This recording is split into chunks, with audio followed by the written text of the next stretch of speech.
रीमा दीदी, मैंने अपने सास ससुर और पति का ठेका लिया है, आपका नहीं, और ना ही आपके पति और आपके बच्चों का। रीमा बोली। भाभी, कैसी बात कर रही हो? जब सास ससुर और देवर तुम्हारे हैं तो ननद भी तो तुम्हारी ही है ना। तुमने ननद को सबसे अलग क्यों कर दिया? तो सुमन ने कहा, नहीं दीदी, मैंने ननद को अलग नहीं किया है, लेकिन मुझे आप जैसी ननद बिल्कुल भी नहीं चाहिए। ननद की सेवा होती है, पर जो 2-4 दिन के लिए या 10 दिन के लिए आए उसकी सेवा होती है।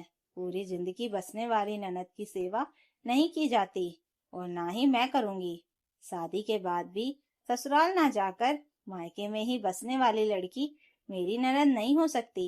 आपकी सेवा करूं, आपके पति की सेवा करूं, आपके बच्चों की भी। मेरे बस की बात नहीं है। आप खुद अपना परिवार संभालिए। सुबह शाम किचन में मेरे साथ हाथ बटाइए, घर के कामों में साथ दीजिए, तब तो ठीक है। नहीं तो फिर आप उनके हिसाब का खाना बनाकर खिला दीजिए, मुझे कोई फर्क नहीं पड़ने वाला। यह सुनकर रीमा गरज उठी। देखा माँ, सुन लिया आपने? आपकी आंखों के सामने सब कुछ हो रहा है। अब मत बोलना कि मैं गलत हूँ। इसकी नजरों में ननद की कोई इज्जत ही नहीं है। सुमन बोली। दीदी, इज्जत है, लेकिन इज्जत बनाने वाला काम भी तो होना चाहिए।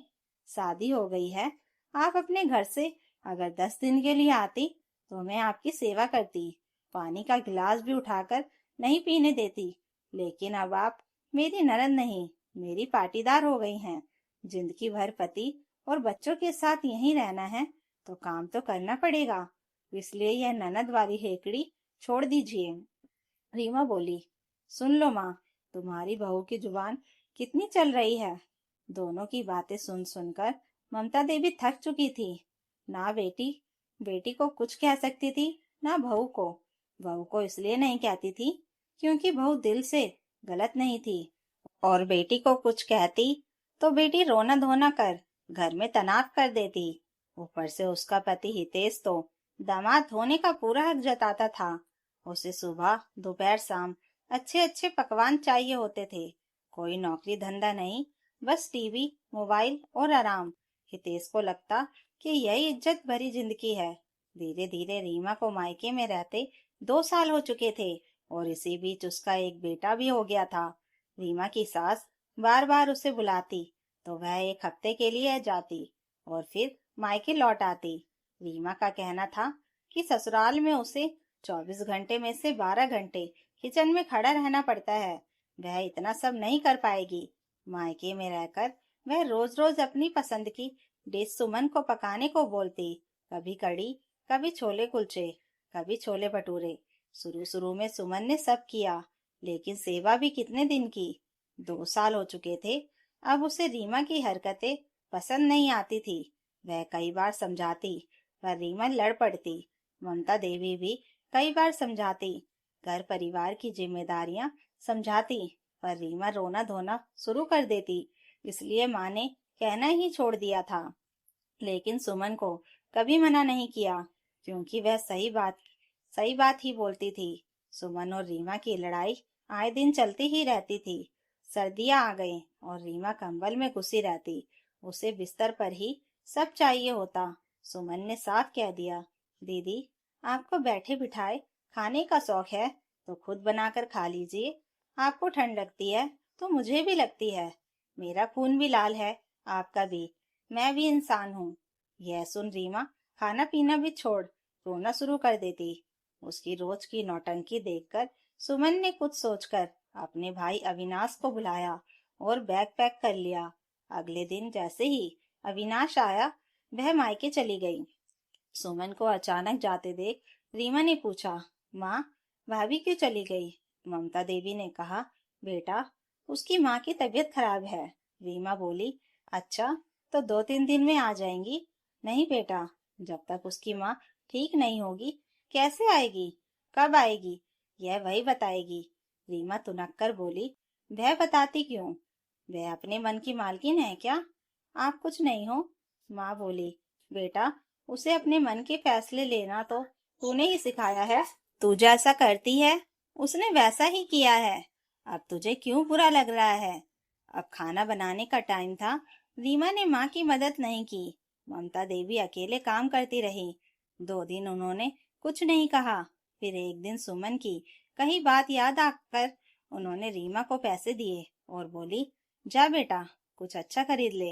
रीमा पैसे पाकर पति के साथ मार्केट चली गई। जब वह वापस आई तो देखा माँ के पैरों में प्लास्टर चढ़ा है। वह घबरा गई। माँ बोली, बेटा, पैर फिसल गया, होश ही नहीं रहा। पड़ोसियों ने अस्पताल पहुंचाया। डॉक्टर ने 1 महीने बेड रेस्ट बोला था। अब सारा काम रीमा पर आ गया।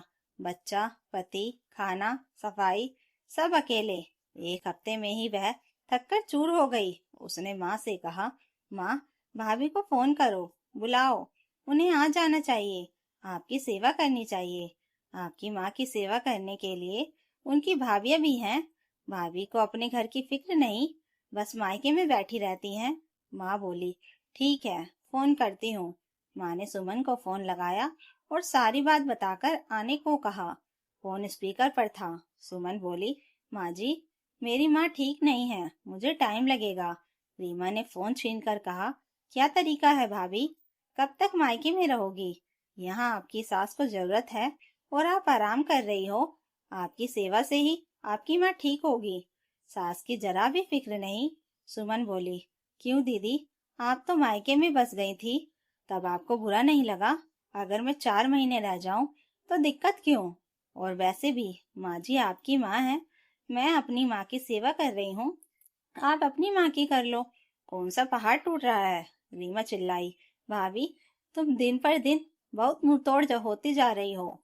सुमन बोली, ठीक है दीदी, अगर मेरे पति का पेट ज्यादा है तो मैं उन्हें भी यहीं बुला लेती हूँ। वह यहीं से ऑफिस चले जाएंगे। जब माँ ठीक हो जाएंगी तब हम दोनों वापस आ जाएंगे, कहकर फोन काट दिया। अगले दिन राघव भी सुमन के पास चला गया। घर का पूरा बोझ रीमा और हितेश पर पड़ गया। ना पैसे, ना सहारा। 10 दिनों में रीमा की हालत खराब हो गई। ठंड, काम, बच्चे, माँ की सेवा, सबको संभालते संभालते वह टूट गई। आखिरकार रीमा गुस्से में बोल पड़ी, माँ, मैं नहीं रहना यहाँ। अगर मुझे यहाँ आकर नौकरानी की तरह ही काम करना है तो मैं अपनी ससुराल ही चली जाऊं। कम से कम इज्जत की रोटी तो मिलेगी।